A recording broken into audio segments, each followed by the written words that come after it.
बुधवार की प्रदोष कामना की पूर्ति करते हैं। श्री शिवाय नमस्तुभ्यं। बुधवार की प्रदोष पड़ती है तो शिव रजत भवन में निवास करते हैं। ओम शब्द लिखकर, अक्षर लिखकर, उस पर एक बेलपत्र समर्पित कर कर शिव जी से अपनी कामना कर कर जो प्रदोष के दिन, प्रदोष काल के अंतर्गत बेलपत्री के वृक्ष की पूजन कर कर, ये नाद कर कर, ओम अक्षर का नाद कर कर स्मरण कर कर आता है। ज्यादा से ज्यादा कहेंगे तो 4 दिन, 5 दिन में या 6 दिन में मेरा देव अधिदेव महादेव जो समस्या और टेंशन जिंदगी में चल रहा होता है उससे थोड़ा बहुत तो निजात मेरा देव अधिदेव महादेव उसी समय करना प्रारंभ कर दे। लक्ष्मी के लिए कोई उपाय करें तो कौन सी प्रदोष पर करें? तो अच्छे से सुन लेना भाइयों। शुक्ल पक्ष में जो प्रदोष पड़ती है वो लक्ष्मी की वृद्धि के लिए होती है। कृष्ण पक्ष में जो प्रदोष पड़ती है वो रोग और बीमारी को मिटाने की होती है। तो जितने उपाय आपको प्रदोष के बताए जाते हैं उस हिसाब से आप करो कि शुक्ल पक्ष की प्रदोष है तो लक्ष्मी का कोई उपाय करना है तो हमें शुक्ल पक्ष की प्रदोष पे करना है। अगर हमें बीमारी से निपटने का कोई इलाज करना है या कोई उपाय करना है तो उसको कृष्ण पक्ष की प्रदोष पर करना है। अब शुक्ल पक्ष की प्रदोष, उसकी प्रदोष का दिन था, बैठा हुआ था। मान लो अगर कहीं आप कोई नौकरी के लिए अप्लाई कर रहे हैं, अपने द्वार पर भी कितना सुंदर लिखा है भविष्य पुराण के अंतर्गत और विष्णु पुराण में भृगु बाबा का चरण का चिन्ह भगवान विष्णु की छाती पर रहा। भगवान विष्णु की छाती पर भृगु बाबा के चरण का चिन्ह रहा, चरण का चिन्ह। अब भविष्य पुराण में लिखा है कि अगर हम मंदिर के द्वार पर घर के चौखट के एकदम सामने चप्पल उतार देते हैं 7 बार दिन भर में से, कितनी बार? 7 बार विष्णु पुराण कहती है ऐसा कोई दिन नहीं होता जिस दिन दरवाजे पर 7 बार लक्ष्मी आकर खड़ी नहीं होती हो। पहले कथा कही थी आपको कि प्रत्येक मनुष्य के भाग्य में सुख लिखा है, केवल मंथन करना।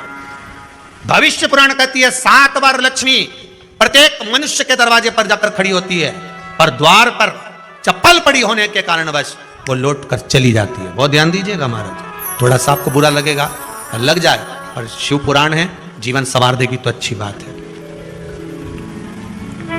जीवन संवार दे तो अच्छी बात है। मंदिर के द्वार पर हम जब चप्पल छोड़ते हैं, जिस मंदिर की चौखट पर चप्पल छोड़ी है, आप जितनी देर आराधना में लगे रहते हैं उतनी देर तक आपकी चप्पल पर जितने लोग लांग कर जाते हैं, जितने लोग लांग कर प्रवेश करते हैं, उसका भी दुख आपके भाग्य में आता चले जाता है। ध्यान दीजिएगा जरा।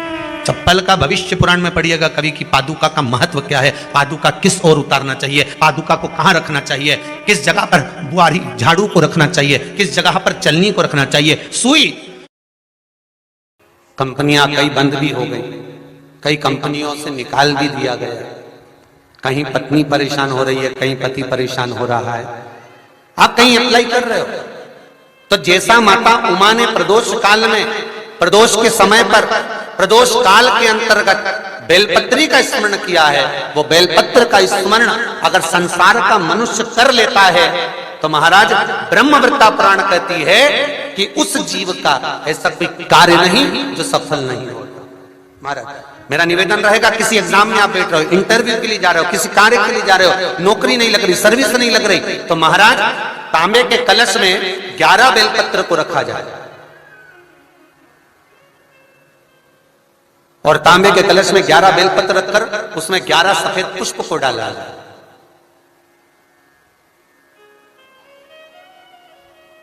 लाल चंदन घिसकर कटोरी में लेकर जाइए।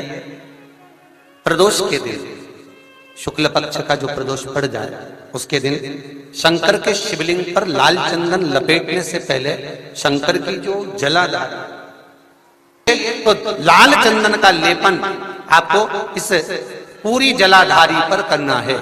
लाल चंदन का लेपन पूरी जलाधारी पर करना।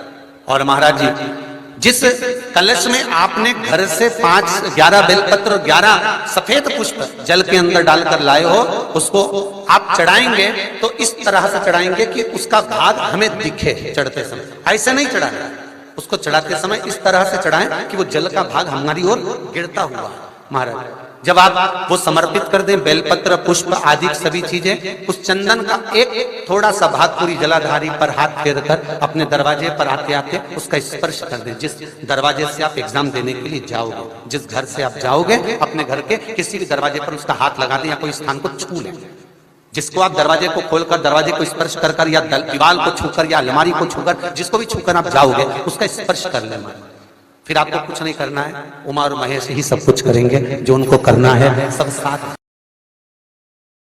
शंकर भगवान ने कहा जब प्रदोष काल हो, शाम का समय हो, उस समय पर बेलपत्री, पीपल और आंवले के नीचे लक्ष्मी तो कुछ देर के लिए विराजमान हो जाना।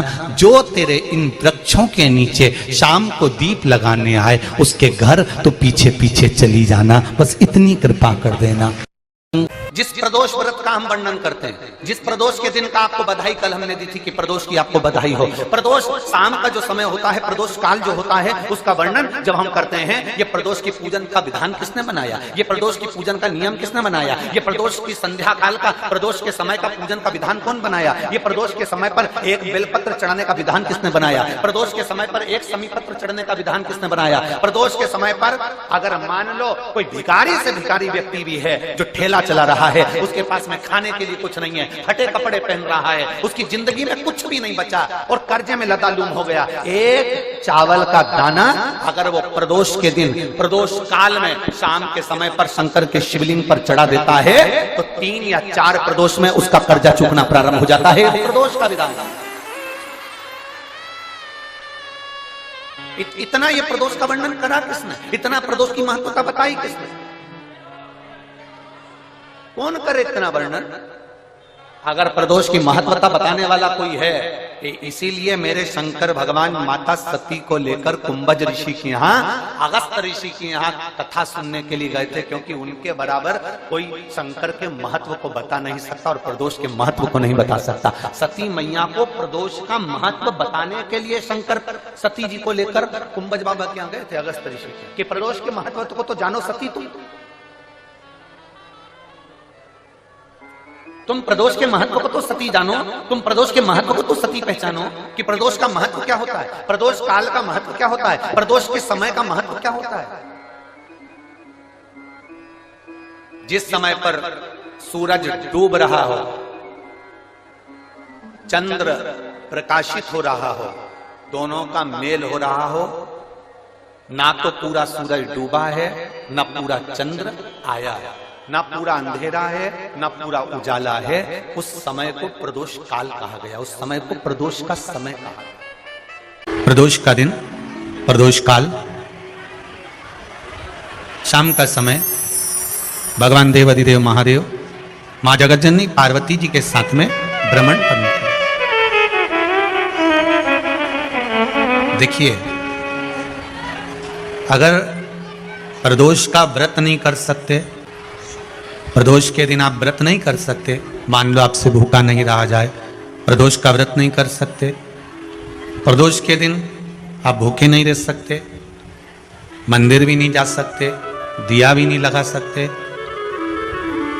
तो शिव महापुराण की कथा कहती है कि प्रदोष के दिन, प्रदोष काल में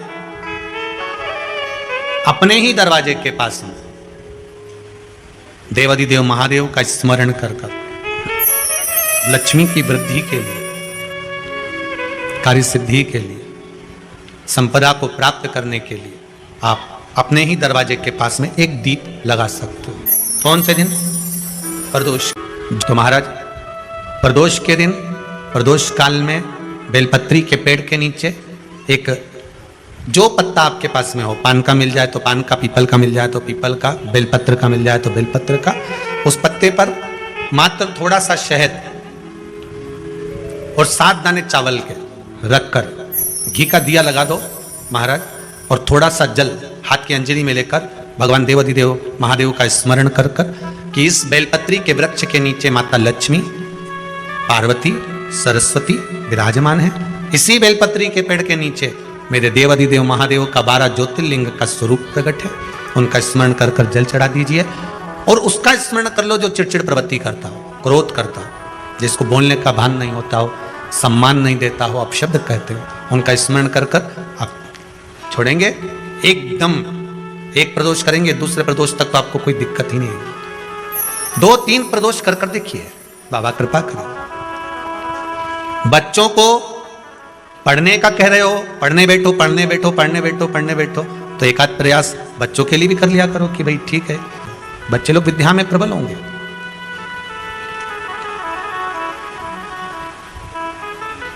शिव उपासना का जो फल है वह 1000 गुना। पहले भी कथा में काज फिर कहते हैं, शिव मंदिर में जल बाद में चढ़ाना, शंकर के मंदिर में जाकर पंचामृत स्नान बाद में कराना, शंकर जी के मंदिर में जाकर पूजन बाद में करना, पहले थाली एक और रखकर शिव मंदिर में झाड़ू पोछा या जो बेलपत्री निर्माल्य जो भी रखा हो उतरा हुआ सामान उसको भरकर कहीं एक और जहां मंदिर वाले रखते हो वहां ले जाकर रख दो, झाड़ू पोछा एक बार जरूर। पूजन करने से पहले सबसे पहले सफाई का ध्यान रखो। और एक विश्वास रखना, आप मंदिर की सफाई नहीं कर रहे हो, फिर निवेदन करूंगा आपको, आप मंदिर की झाड़ू नहीं लगा रहे हो, आप मंदिर की सफाई नहीं कर रहे हो, आप मंदिर में पोछा नहीं लगा रहे हो। जितना हाथ आप मंदिर में फेर रहे हो सफाई के लिए, उतना आपके जीवन में जितना दुख है, जितनी तकलीफ है, जितना कष्ट है, जितनी बीमारी है, उस पर हाथ फेर रहे हो, मंदिर में नहीं फेर रहे हो। नहीं तो सारी दुनिया में जितने मंदिर हैं, सारे मंदिरों में ट्रस्टियों ने कुछ ना कुछ लगा के रखा है। स्वीपर आता है, साफ करके जाता है, ये आएगा सफाई कर जाएगा, पंडित जी होंगे तो बुआरी लगा देंगे, पंडित जी होंगे सफाई कर देंगे। उन्होंने तो पंडित जी को बोल के रखा है कि साफ कर दो, पंडित जी करते भी हैं, पर पहला फर्ज आपका है कि आप मंदिर में आए हो तो पहले आप सफाई करो। क्यों? क्योंकि हम उसका द्वार साफ रखें। आज के समय में तो एक नियम हो गया साहब कि मंदिर में जाते हो तो मंदिर के दरवाजे पर चप्पल उतार के जाते हो, नहीं तो शास्त्र रीति तो यह कहती है कि मंदिर में भगवान सामने बैठा है तो उसके सामने चप्पल भी नहीं उतरना चाहिए। तो कई लोग कहते हैं मंदिर के अंदर थोड़ी ना उतर, हम तो जीने से भी बाहर, एकदम गेट के बाहर वहां उतर, पर सामने तो है ना, सम्मुख में तो है। तुम्हारे यहां अगर 4 लोग दिवाली मिलने आते हैं ना तो तुमने चप्पल रखने का भी स्टैंड बनाकर रखा है, साइड में उतारिए, दिल्ली पर मत उतार देना, थोड़ा साइड में उतारो, सामने से सब आते जाते रहते हैं, सामने उतारो, सम्मुख में क्यों उतार रहे हो?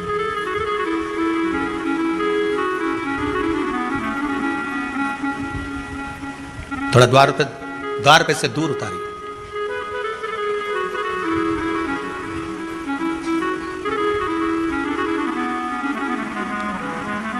अभी तो कुबेरेश्वर धाम में काम चल रहा है, आप लोग जो दान दे रहे हो, आपके दिए हुए दान से निर्माण चल रहा है। अभी तो आप पहनकर जूता चप्पल भी अंदर आ जाते हो, भले दूसरे मंदिरों में चप्पल पहनकर हमने देखा है, आधिकारिक मंदिरों में, ब्रजभूमि पर भी बहुत मंदिरों में लोग अंदर जूता पहनकर चले जाते हैं, पर जब तक बाबा नहीं बैठा तब तक तो आप पहनकर आ रहे हो। जिस दिन बाबा कुबेरेश्वर धाम में आकर बैठ गया उसके बाद वो दोनों गेट पर चप्पल बाहर ही रहेगी। आओ आप, कंकर से शंकर जब शरीर से लगेगा तब सुख भोगोगे, आनंद भोगोगे, सुख की प्राप्ति।